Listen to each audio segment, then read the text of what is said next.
সিংহের গর্জন শুনেছ, তোমরা যারা বাঘের হুঙ্কার শুনেছ, তোমরা এখন পর্যন্ত চরমনাইয়ের পীর সাহেবের হুঙ্কার দেখতে পারো নাই। বাংলাদেশের নাস্তিকবাদী দালালদেরকে হুঁশিয়ার উচ্চারণ করে দিয়ে বলতে চাই, এই বাংলাদেশে আর কেউ চরমনাইয়ের পীরকে চিনতে না পারলে 5ই আগস্ট শেখ হাসিনা চিনেছে এবং চেনার কারণে পালিয়ে গিয়েছে। অতএব এই দেশের ইসলামের বিরুদ্ধে ষড়যন্ত্রকারীরা হুঁশিয়ার হয়ে যাও।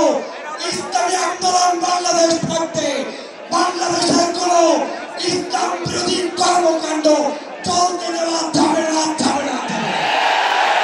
এই বাংলাদেশ ইসলামের বাংলাদেশ, এই বাংলাদেশ কলেমার বাংলাদেশ। এই বাংলাদেশে আগামী দিনে যারাই ক্ষমতায় আসবে, ইসলাম বাদ দিয়ে, মুসলমানের ধর্মনীতি বাদ দিয়ে কেউ আসতে পারবে না, পারবে না। জনতা আপনাদেরকে স্পষ্ট বলতে চাই, গত 16 বছর পর্যন্ত আওয়ামী লীগ জুলুম করেছে, অত্যাচার করেছে, নির্যাতন করেছে। সেই নির্যাতন সহ্য করে যারা মাঝপথে রাজপথে আন্দোলন করেছে, তার মধ্যেই চরমনাই ইসলামী আন্দোলন ছিল কি ছিল না? যদি থেকে থাকে সমবেত জনতাকে উচ্চারণ দিয়ে বলতে হবে, আগামী বাংলাদেশ কি ইসলামের বাংলাদেশ চান?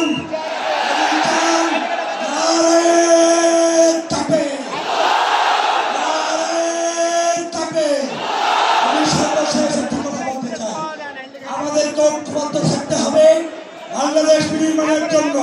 পীর সাহেব চরমনাই যেভাবে উদ্যোগ নিয়েছে, আলেম ওলামা সে যে মাসলাকের হোক, যে তরিকার হোক, যে আন্দোলনের হোক, সবাই মিলে কাঁধে কাঁধ মিলিয়ে বাংলাদেশের আগামী নির্বাচনে ইসলামের সপক্ষের শক্তিকে ভোট দিয়ে কারা কারা নির্বাচিত করতে চান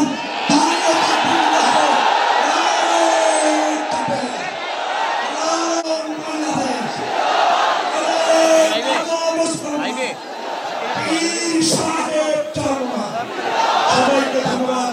আল্লাহ হাফেজ। আসসালামু আলাইকুম ওয়া রাহমাতুল্লাহ।